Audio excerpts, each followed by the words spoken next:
శ్రీమాత్రే నమ. జయ గురు దత్తాత్రేయ నమ.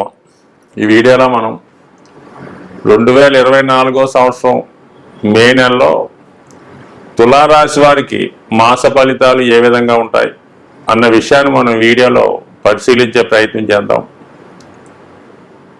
ఈ నెలలో ముఖ్యమైన గ్రహాలు మారడం వల్ల, ముఖ్యంగా గురువు ఈ తులారాశి వారికి అష్టమ స్థానంలోకి రావడం వల్ల ఇది అంత అనుకూలమైనటువంటి స్థితి కాదు ఈ తులారాశి వారికి. అంటే అష్టమ స్థానం అన్నది ఏ గ్రహానికి కూడా అంత మంచి ఫలితం అన్నది ఇవ్వదు.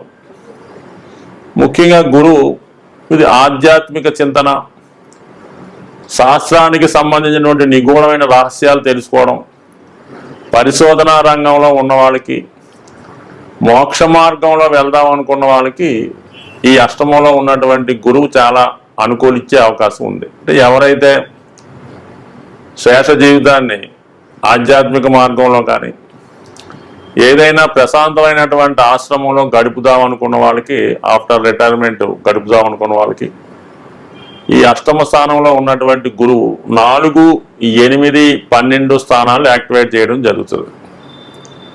4వ స్థానం అన్నది స్వగృహం, అంటే ఉన్న ప్లేస్ నుంచి మరి తులారాశి వారికి గురువు అంత అనుకూల గ్రహం కాకపోవడం వల్ల ఉన్న ప్లేస్ నుంచి, స్వస్థానం నుంచి మార్పు రావడం జరుగుతుంది. అష్టం అన్నది ఆకస్మిక సంఘటనలకి, మనం ఒకటి అనుకుంటే దైవం వేరే విధంగా తలుచుకున్న సంఘటనలకు కారణమవుతుంటుంది. అంటే ఉదాహరణకి ఏదైనా మంచి ఆధ్యాత్మిక కేంద్రంలో, ఏదో పుట్టపర్తి లాంటి కేంద్రంలో ఒక గృహం తీసుకొని అక్కడ ఉందాం అనుకుంటే ఇది వేరే విధంగా ఆలోచించి ఏ మియాపూర్లో ఉన్నటువంటి వృద్ధాశ్రమంలోకి చేర్చే అవకాశాలు ఉంటాయి. వ్యయస్థానాన్ని యాక్టివేట్ చేయడం వల్ల, ఆల్రెడీ అక్కడ కేతు ఉండడం వల్ల ఇది మరి ఏదైనా ఒక కాశీ లాంటి మహాపుణ్యక్షేత్రంలో గడుపుదాం అనుకున్న వాళ్ళకి అవకాశం ఉంది. అంటే వాళ్ళ స్థాయిని బట్టి, వాళ్ళ గతంలో చేసుకున్నటువంటి పుణ్య కార్యక్రమాలను బట్టి ఇది ఆధారపడి ఉంటుంది. సో ఏదైనా ఇది జీవితంలో మోక్ష మార్గంలో వెళ్దాం అనుకున్న వాళ్ళకి అనుకూలంగా ఉంటుంది. అలాగే ఏదన్నా పరిశోధన రంగంలో ఉన్న వాళ్ళకి, ముఖ్యంగా ఈ తులారాశిలో ఉన్నవాళ్ళు సినిమా రంగం, మీడియా, యూట్యూబ్, న్యూస్ యాంకరింగ్ ఇటువంటి సంస్థల్లో ఉంటూ ఉంటారు. వాళ్ళు చాలా కాలంగా ఈ రంగాన్ని ఇంప్రూవ్ చేయాలి, కొత్త విషయాన్ని కనుక్కోవాలి అనుకున్న వాళ్ళకి అనుకోకుండా గుర్తింపు రావడం జరిగే అవకాశం కూడా ఉంది. సో ఏదైనా మరి ఇది మంచి ఫలితం ఉంటుంది, మనం తీసుకునే ప్రభావాన్ని బట్టి ఉంటుంది. కానీ ఏదైనా మంచి ఆకస్మిక మార్పు రావడం జరుగుతూ ఉంటుంది. బట్ ఏదైనా కొంత ఇబ్బందికరమైన పరిస్థితులు, తప్పనిసరిగా చేయవలసినటువంటి పరిస్థితులు రావచ్చు. సో ఇక మిగతా గ్రహాలు పరిశీలించినప్పుడు ఇంచుమించుగా మనకి లాభాధిపతిగా ఉన్నటువంటి సూర్యుడితో రాష్ట్రాధిపతి శుక్రుడు ఈ నెలలో సప్తమ స్థానంలో సంచరించడం అనేది ఒక విధంగా ప్రభుత్వ అనుకూలత, అలాగే జీవిత భాగస్వామి యొక్క హోదా పెరగడం, అలాగే మనకి పార్ట్నర్షిప్ వ్యవహారాలు కొంతవరకు కలిసి రావడం, అంటే ఏదైనా అపోజిషన్ వారిదే పరిచయం అవుతుంది, సర్దుకుపోయే తత్వం ఉన్న వాళ్ళకి లాభసాటిగా ఉండే అవకాశం ఉంది. అది భార్యాభర్తల విషయంలో కానీ, వ్యాపార పార్ట్నర్ విషయంలో కానీ కొద్దిగా, ఎందుకంటే రవి ఉచ్చులో ఉండడం, శుక్రుడు కలిసి ఉండడం వల్ల అక్కడ రవి బలవంతుడు అవుతూ ఉండడం, ఆ కారణం వల్ల అంటే రాష్ట్రాధిపతి ఎప్పుడైతే బలహీనత అయ్యాడో ఎదటివాడు మన మీద విజృంభించే ప్రయత్నం చేస్తూ ఉంటాడు.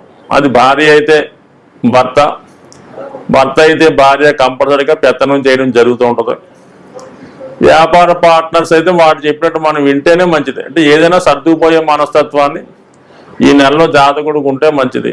సో ఇది ఇంచుమించుగా మనకి మే 14లో రవి అష్టమంలోకి రావడం, ఇది కూడా కొంతవరకు మరి వాళ్ళ స్థాయిని బట్టి, వాళ్ళ వయసును బట్టి సడన్గా అనారోగ్య సమస్యలు కానీ, ప్రభుత్వ అధికారుల నుంచి ఒత్తిడి కానీ, సకాలంలో ప్రభుత్వం వారికి చెల్లించినటువంటి పన్నులు చెల్లించకపోవడం వల్ల వచ్చే ఇబ్బంది కానీ జరగవచ్చు. అంటే అది ఒక అవమానకరంగా ఉండే అవకాశం ఉంది.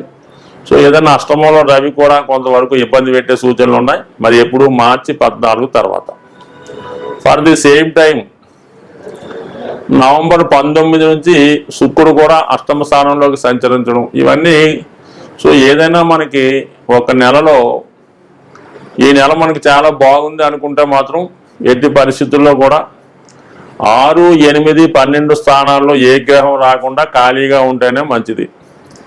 అటువంటిది ఒక 3 గ్రహాలు ఈ నెలలో ఈ తులారాశి వారికి అష్టమ భావ ప్రభావం మీద చూపించడం వల్ల కంపల్సరిగా కొన్ని అనుకోని మార్పులు, ఎప్పుడో జరిగిపోయిన విషయాలు ఇప్పుడు వెలుగులోకి వచ్చి మిమ్మల్ని ఒత్తిడి చేయడం, కొన్ని అనుకోని ఇబ్బందులు వచ్చే సూచనలు ఉన్నాయి. కాబట్టి సాధ్యమైనంత వరకు గతంలో అయినా చేయని పొరపాట్లు ఉంటే, ఎవరికైనా డబ్బులు ఇవ్వాల్సి ఉండి మర్చిపోయి ఉంటే ఒకసారి గుర్తు తెచ్చుకొని అవి చెల్లించడం అన్నది ఉత్తమమైన పని. సో ఏదైనా మొత్తం మీద కొన్ని చికాకులు తప్పకపోవచ్చు. ఇక 6వ స్థానంలో ఈ నెలంతా కూడా కుజుడు సంచరించడం జరుగుతూ ఉంటుంది. ఆల్రెడీ అక్కడ రాహు 6వ స్థానంలో ఉండడం కొంతవరకు ఇదే రాశిలో ఉన్నటువంటి సాఫ్ట్వేర్ రంగంలో వారికి అనుకూలించినప్పుడు కూడా కుజుడు అక్కడ ధనాధిపతిగా 6వ స్థానంలోకి వెళ్ళడం వల్ల, రాహుతో కలిసి ఉండడం వల్ల ఏంటంటే జాతకుడికి ఒక విధంగా రుణదాతల నుంచి ఒత్తిడి పెరిగే అవకాశం ఉంది. తప్పనిసరిగా మనం చెల్లించవలసినటువంటి విషయాలు ఏదైనా ఉండడం కానీ, ఏదైనా కోర్టు సమస్యలు కానీ, ఆర్థిక లావాదేవీలు, భూములకి స్థిరాస్తికి సంబంధించిన వ్యవహారాల్లో అనుకోకుండా చికాకులు రావడం కానీ, అది కోర్టు వరకు వెళ్ళడం కూడా జరగవచ్చు. కాబట్టి ముఖ్యంగా దగ్గర బంధువులతో, అది అన్నదమ్ములతో ఎటువంటి లావాదేవీలు ఉన్నా తర్వాత వాయిదా వేసుకోవడం మంచిది తప్ప ఈ నెలలో స్థిరాస్తి పంపకాలు కానీ, భార్యాభర్తల మధ్య ఉన్న విభేదాలు కానీ, రుణ సమస్యలు లాంటివి ఉంటే ఏదో కారణంగా అవి వాయిదా వేసుకుంటే బెటర్ తప్ప ఈ నెలలో సెటిల్మెంట్ పెట్టుకుంటే మాత్రం ఖచ్చితంగా జాతకుడు కొంత ఇబ్బందులకి గురి కావాల్సి ఉంటుంది. కాబట్టి దాన్ని పోస్ట్ పోన్ చేసుకోవడం మంచిది. అయితే ఇంకా మిగతా గ్రహాలు పరిశీలించినప్పుడు కేతు గ్రహం 12లో ఉండడం వల్ల కొద్దిగా ఆధ్యాత్మిక చింతన పెరుగుతూ ఉంటుంది. బట్ ఏదైనా అనవసర విషయాల్లో కలగ చేసుకోకుండా ఉండడం, ఇద్దరు గొడవ పడుతుంటే వాళ్ళ మధ్యలో సెటిల్ చేద్దామని వెళ్ళటం సాధ్యమైనందుకు విరమించుకోవడం మంచిది. ఏదైనా ఈ నెలంతా కూడా జాతకుడు హనుమాన్ చాలీస పారాయణ, అలాగే రాహుగ్రహ అనుగ్రహం నిమిత్తం దుర్గా అమ్మవారి ఆరాధన, అలాగే మరి లలితా సహస్రనామం వంటి పారాయణ చేసుకోవడం వల్ల ప్రతిరోజు సూర్య నమస్కారం చేసుకుంటే మంచిది. స్వస్తి. శ్రీమాత్రే నమః. జయ గురు దత్తాత్రేయ నమః. ఈ వీడియోలో మనం 2024 మే నెలలో మీనరాశి వారికి మాస ఫలితాలు ఏ విధంగా ఉండబోతున్నాయి. మరి గురువు ఈ మే 1వ తారీఖు నుంచి మీనరాశి వారికి 3వ స్థానంలోకి మారడం జరిగింది. అయితే ఓ సంవత్సర కాలంగా ఫేవర్గా ఉన్న ప్లేస్ నుంచి కొద్దిగా అన్ఫేవర్ ప్లేస్లోకి మారడం జరిగింది. అంటే 3వ స్థానం అన్నది ప్రోత్సహించే స్థానం అన్నమాట. అంటే ఒక మంచి మార్గదర్శకుడు, ఒక గురువు లభించడం వల్ల మీ యొక్క జీవితాన్ని చక్కదిద్దుకొని ఆ మార్గంలో నడిచే విధంగా ఒక మంచి గురువు మీకు లభించడం జరుగుతుంది. అది దైవ రూపంలో కావచ్చు, అది మీరు అబ్జర్వ్ చేసుకోవడం బట్టి ఉంటుంది. అలాగే మీరు కూడా మీరు పొందినటువంటి విజయాల్ని, మీలో ఉన్నటువంటి విద్వత్తు, నాలెడ్జ్ని 10 మందికి పంచే మార్గం కూడా చేయొచ్చు.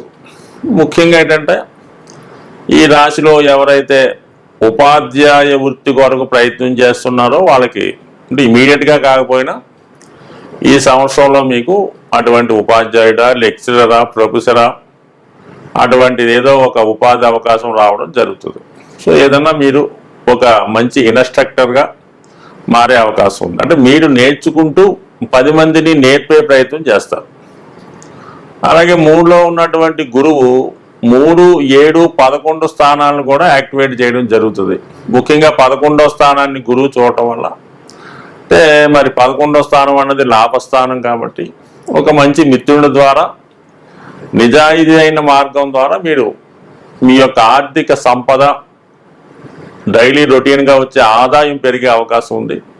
చాలా నిజాయితీగా వ్యవహరిస్తారు. ఒక మంచి మిత్రులు కూడా సహకరిస్తారు. మొత్తం మీద మరి ధనస్థానంలో వెళ్ళిపోయినటువంటి గురువు లాభస్థానాన్ని యాక్టివేట్ చేయడం వల్ల కొద్దిగా ఫైనాన్స్ పరంగా మాత్రం పెద్దగా ప్రాబ్లం అయితే రాదు. అయితే ఏలినాటి శని ప్రభావం వల్ల ప్రస్తుతం మీకు ఎంత ధనం వచ్చినా కూడా ఇంకా డెఫిసిట్ పడుతూ ఉంటుంది కాబట్టి ఫైనాన్స్ ప్లానింగ్ జాగ్రత్తగా చేసుకోండి. అయితే సమయానికి ఎవరో ఒకరు సహాయం చేస్తూ ఉంటారు. సహాయం చేస్తున్నారు కదా అని మనం మరీ అతిమించితే మాత్రం తిరిగి మొదటికే మోసం వచ్చే అవకాశం ఉంది. కాబట్టి ఎప్పటి నుంచి అయినా ఫైనాన్స్ ప్లానింగ్ చాలా జాగ్రత్తగా వేసుకుంటే మంచిది. సో నో డౌట్ పర్వాలేదు, పక్కన పెడితే.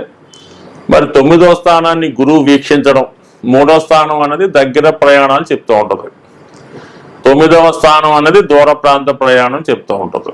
సో మరి ఏదైనా విద్యార్థులు కానీ ఏదైనా ఉపాధి అవకాశాల కొరకు విదేశ ప్రయత్నాలు చేస్తుంటే వాళ్ళు నెమ్మదిగా ఆ ప్రయత్నాలు ప్రారంభించుకుంటే ఖచ్చితంగా మరి ఈ సంవత్సరంలో మరి విదేశీయానం లాంటిది కూడా ఉండొచ్చు. మరి గురువు పక్కన పెడితే మొత్తం రాశిలో ఉన్నటువంటి రాహు అనేక రకాల ఆలోచనలు వస్తుంటాయి. రాత్రి వచ్చిన ఆలోచన పొద్దున్న ఉండదు, పొద్దున్న చేద్దాం అనుకున్న తర్వాత వాయిదా పడడం జరుగుతూ ఉంటుంది. కానీ చాలా క్లమ్జీ అయినటువంటి ఆలోచనలు, పిచ్చి పిచ్చి ఆలోచనలు వస్తుంటాయి.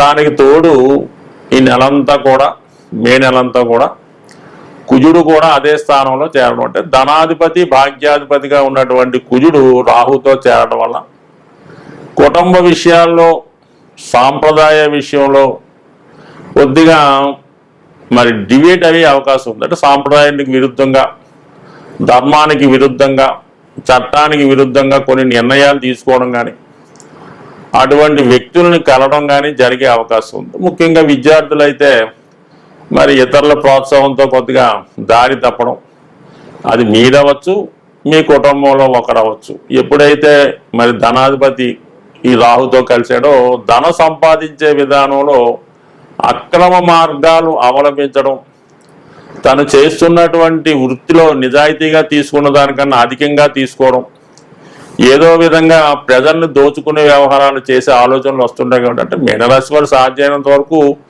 అధర్మానికి జోలికి వెళ్ళడం, ధర్మంగానే ఉంటారు కాబట్టి సాధ్యమైనంత వరకు చేయరు. కానీ కాల ప్రభావం, పరిస్థితుల ప్రభావం, కుజుడిచ్చే ధైర్యం, రాహు ఇచ్చినటువంటి నెగ్లిజెన్సీ అవ్వచ్చు, చట్ట వ్యతిరేకత అవ్వచ్చు, ఒక మొండి ధైర్యం అవ్వచ్చు, ఖచ్చితంగా జాతకుడిని తప్పు మార్గంలో ప్రయాణించే విధంగా జరగవచ్చు. సో ఈ కారణం వల్ల మే నెల అంతా కూడా జాతకుడు ఎటువంటి ఆలోచనలు వచ్చినా అక్రమ సంపాదన విషయంలో కానీ, ఈజీ మనీ, వ్యసనాల విషయంలో, అలాగే ఈ జోదం విషయంలో జాగ్రత్తగా వ్యవహరించడం మంచిది. ఈ నెల దాటితే మళ్ళీ కుజుడు ధనస్థానంలోకి రావడం వల్ల ఆటోమేటిక్గా ఇవన్నీ తగ్గిపోతాయి, ఏం పర్వాలేదు. కుజుడే ధైర్యాన్ని కారణం ఇస్తూ ఉంటాడు. మనసుకి ప్రతి వాడికి కూడా ఏదో చేద్దామని ఉంటుంది, కానీ కుజుడి ధైర్యం ఉంటే వాడు తెగిస్తూ ఉంటాడు.